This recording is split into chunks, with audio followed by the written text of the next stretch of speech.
Hi guys, and welcome back to my channel. Today we are in the wild because I'm going to be showing you how to vlog. So this is going to be for your short form vlogs, so for Instagram, TikTok, or for YouTube shorts. And I'm going over this in a lot of details so that you guys have an idea of how to create your own vlogs and how to not only create them but to make them engaging and interesting for other people to want to actually watch. So like I said, it's going to be for short form, but it's going to be a vlog on YouTube. So I'm going to be doing it with my camera and then showing you how I do it on my phone. I am at the tennis court today. We're going to go through a bunch of different examples, and there's going to be 3 parts to this video. So the first is going to be visuals, the second is going to be editing, and then the third is going to be audio. You'll see the reason why I'm doing it in that order, but there will be timestamps linked below, so make sure you check those out to get to the part that you want to see. All right, let's go to the courts.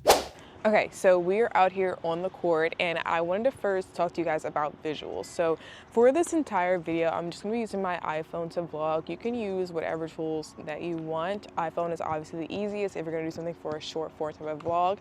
But I'm going to make another video on the types of equipment that you can use for different vlogs. But again, iPhone is the easiest, that's what we're going to use in this example.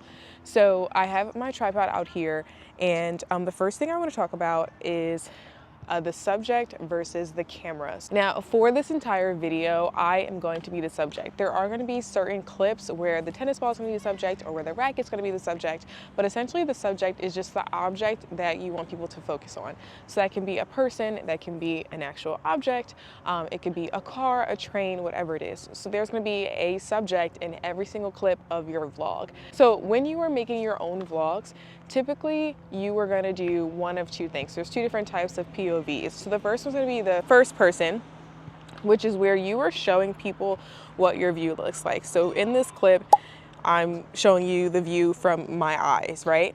The other view that you're going to show is a third person point of view, which is where the camera would essentially be another person that is watching you. So if I'm sitting here talking to you guys, this is the clip that people would see of me talking to the camera. You have your first person and your third person points of view. Now, generally in vlogs, I like to switch it up, so have a combination of first and third person. And generally the vlogs that are the most interesting to watch are the vlogs that do a mix of clips that are both a third person point of view and also first person. So you want to keep that in mind as you're creating clips. Now, the second thing that you should focus on when you are creating vlogs is the depth. So again, this is all visuals. We're just talking about visuals right now.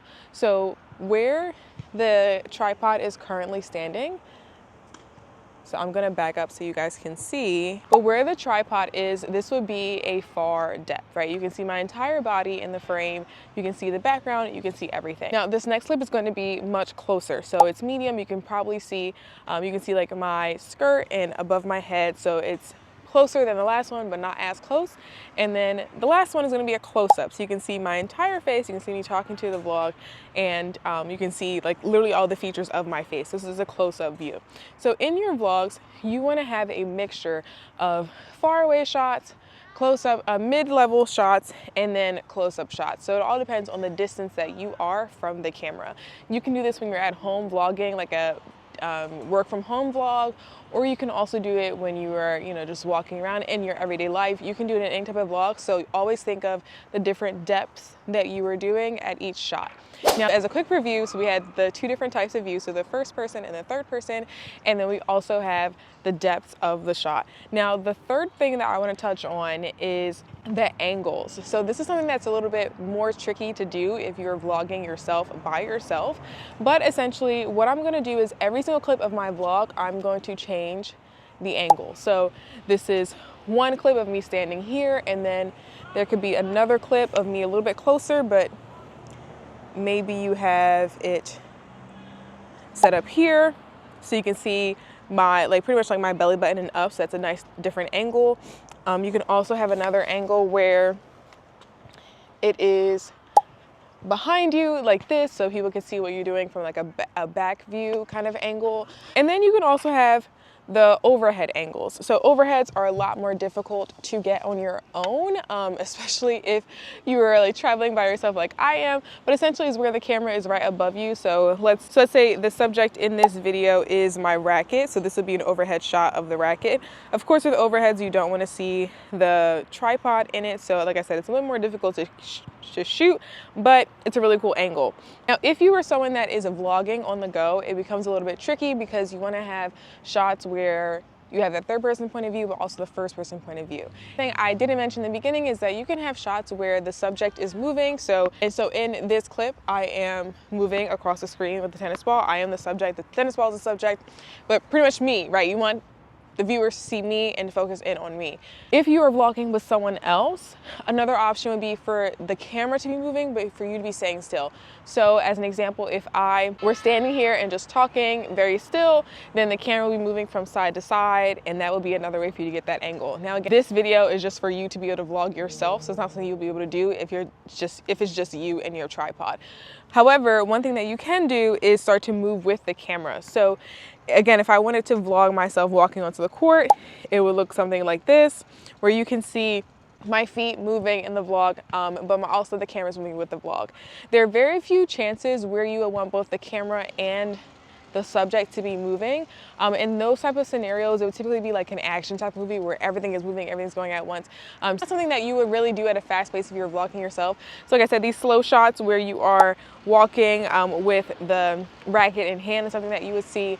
But typically, I don't do too many of those shots in my own vlogs because it becomes difficult for the human brain to process what is going on. So if both the camera and the subject are moving at a very fast pace, it is very hard for the human brain to understand what is going on in the picture, and it makes it less engaging for people. Essentially, you want your vlog to be able to show people visuals of your day, but you really want them to be listening to the audio. And like I said, we're gonna get to the audio later on in this video. Those are the three main things that you're going to focus on visually. So you're going to have first person point of view, third person point of view. You're going to have either close up, mid range, or far away shots of yourself. So that's a third person point of view. And then you're also going to have those, you gotta be kidding me, dude. And then you're also going to have a mix of the angles. So whether it be a front angle, a back angle, a close up, and you want to mix up all of your clips so that there are no two clips together look the same.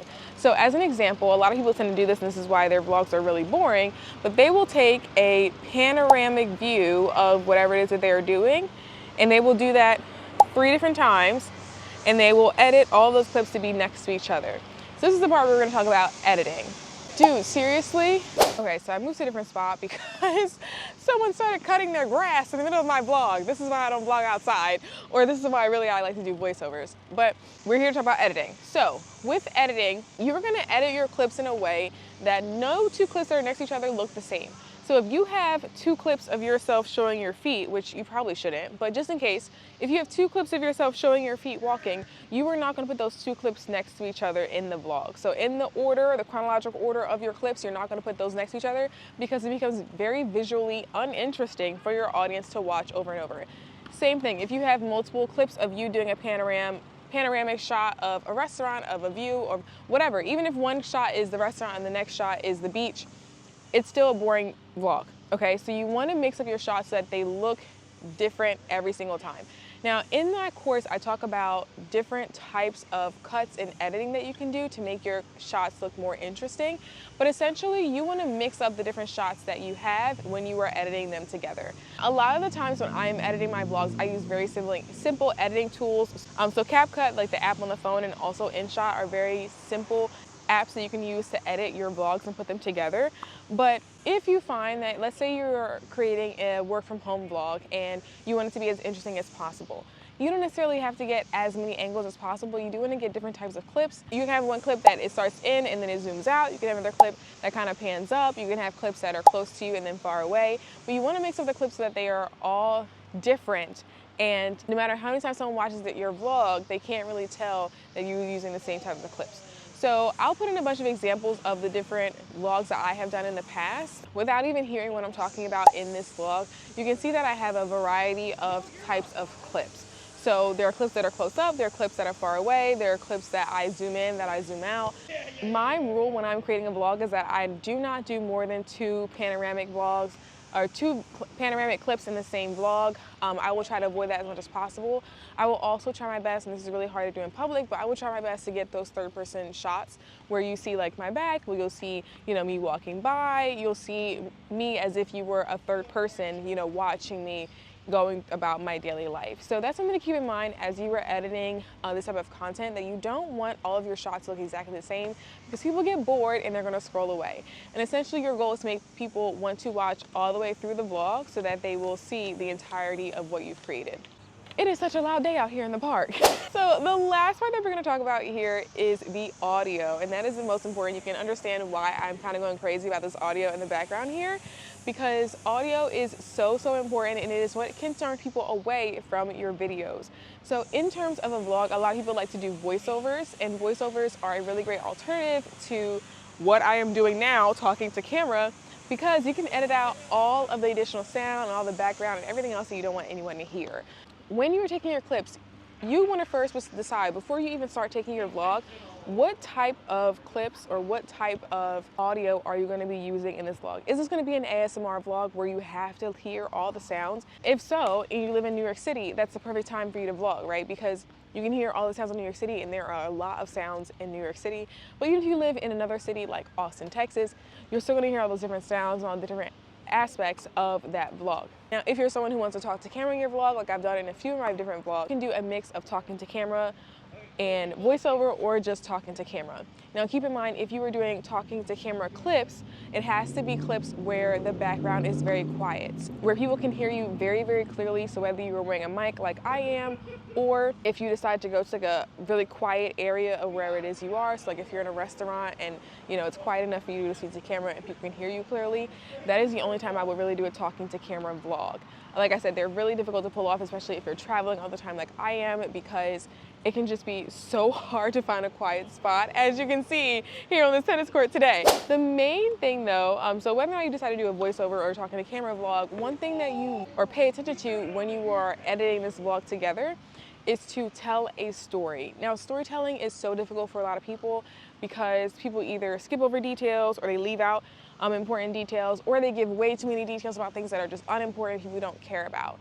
What keeps people most engaged in a vlog is being able to follow the story in conjunction with the clips. So if I'm taking you on a tennis day in my life, right, I'm going to show myself getting dressed, I'm going to show myself tying my sneakers, then I'm going to show myself stepping onto the court, I'm bouncing the ball a few times, maybe doing a few serves, maybe hitting the ball. Maybe I'm drinking some water in a few clips, and there's a variety of clips at different depths, at different angles, and at different movements, right? So visually, the vlog is very interesting. However, what keeps people really engaged with vlogs is following the story. So what people typically do when they vlog, if you have done this, it's okay, it has happened to the best of us, but what people typically do is they will tell people exactly what it is they are doing in the vlog. So just like I told you, I'm putting on my clothes, I'm getting dressed, and I'm going to the tennis court, and then I'm gonna practice my serves, and then I'm going to drink some water, and then I'm gonna head home. That's really boring to listen to, okay? So even if you have the best clips, if you have the highest quality camera, if you have the best shots that you've ever taken in your entire life, that is still a really boring storyline for people to follow. What is more interesting is if you tell people about all the things that they can't see in the vlog. So using that same tennis example, maybe I say something like, I am preparing to play Coco Jones in a tennis match, and I'm so nervous, so I'm going out and practicing 3 times a day, every single day for the next 7 days, and this is my tennis routine. That is so much more interesting, maybe it's not true, but it's so much more interesting than saying, this is my day in the life as a tennis player and going to practice my tennis, right? The point of what I'm trying to say is you want to tell people about things that they do not know by looking at the vlog, because everyone can see me bouncing a ball, everyone can see me serving, everyone can see me putting on clothes, that's obvious. You want to tell people things that are not obvious. So your thoughts, feelings, and emotions that they would not be able to pick up from just watching the vlog without any audio. For one thing, you really want to focus on the hook of the video. What is it that you're going to say in the beginning to grab people's attention? Day in my life as a tennis player is not important, but I'm playing Coco Jones in a tennis match next week is much more interesting than day in my life tennis vlog. So your first line, that first sentence, has to really hone in and draw people into wanting to watch you. and keep them interested throughout. So it draws them in, the story keeps them watching throughout the entirety of the video.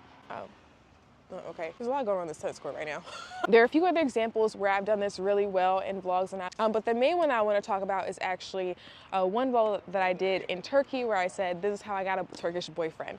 That sprinkle lady was right. No matter how much money a man makes, if he wants to buy you something, let him buy it. So this all started when I told the hotel manager that I wanted to go into town and hang out for the day. And he told one of the guys that worked in the hotel to drive me into town. So we started by going to this carpet workshop, and it was really cute and very informative. They teach you the different types of knots. So the double knot, which is the Turkish style, versus the single knot. It was a really cute demo, but afterwards he took me to this farmer's market and he asked me if I wanted anything, and I said no, but he was like, pick out a fruit. So I picked out an apple. So I was like, all right, you're being pretty persistent, whatever. So then we walked to this park and over this swinging bridge. This was so rickety, I literally got motion sickness while walking over this. And he noticed that I was very much not okay. So he was like, let's go sit down in this really nice park. And near the park was an ice cream stand, and he asked me, do you want some ice cream? And I said, yeah, sure, because I had learned my lesson by this point. And while I was eating the ice cream, I told him that I wanted to go to this pottery workshop, and he said, okay, we're gonna stop in this store. And he bought me this bracelet and said, when you're in the USA, you look at this bracelet and you think of me. So at this point I was like, oh, I think we're dating. But I made this planter at the pottery workshop with a lot of assistance, and he insisted on carrying it back to the car. But since I couldn't pack in my suitcase because it would immediately get shattered, I gave it to him, and he was so happy. I don't think anyone has ever given this man a gift ever, but he paid for everything, even though I had money. So just listen to Sprinkle Sprinkle. In this vlog where I am talking about my Turkish boyfriend that I got, you know, when I was in Cappadocia,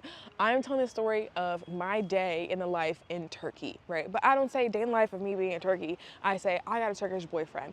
And then throughout the entirety of the vlog, I am showing you the things that we did, and I'm also explaining all the things that happened that you cannot see. So I say, oh, you know, he offered to give me some ice cream. He then bought me a bracelet. He did this, he said that, he said this, right? These are all things that you wouldn't know unless you had listened to the audio, unless you have followed along with the vlog.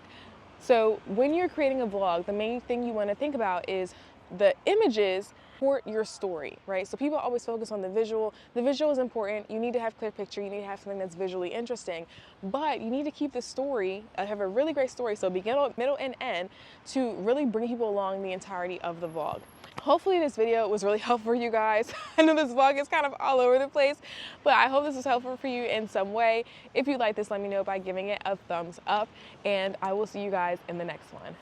Bye.